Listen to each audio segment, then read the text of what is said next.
మీరెప్పుడైనా ఇలా విన్నారా? ఒక బిలియనేర్ తన సంపదలో 75% దేశం కోసమే అంకితం చేస్తానని ప్రకటించాడు. వేదాంత గ్రూప్ చైర్మన్ అనిల్ అగర్వాల్ తన జీవితంలో తీసుకున్న ఈ నిర్ణయం ఇప్పుడు దేశవ్యాప్తంగా చర్చగా మారింది. అనిల్ అగర్వాల్ ఎవరు? Vedanta group founder. Mining, metals, energy రంగాల్లో భారీ కంపెనీ.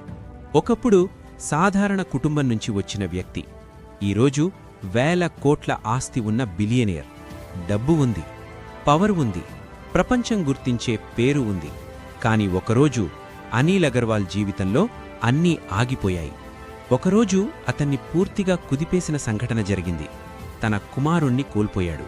కొడుకులేని ఆ నిశ్శబ్దంలో ఈ సంపద చివరికి ఎవరికోసం?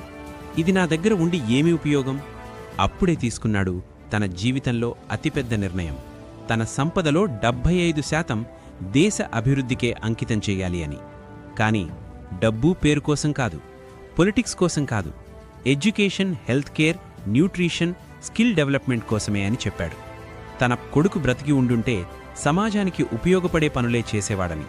అందుకే తన సంపదను కూడా అలాగే ఉపయోగించాలి అని నిర్ణయించుకున్నాడు. మీరు ఈ నిర్ణయాన్ని ఎలా చూస్తున్నారు? కామెంట్ చేయండి కింద. లైక్, షేర్ అండ్ సబ్స్క్రైబ్ చేయండి. బెల్ ఐకాన్ కూడా.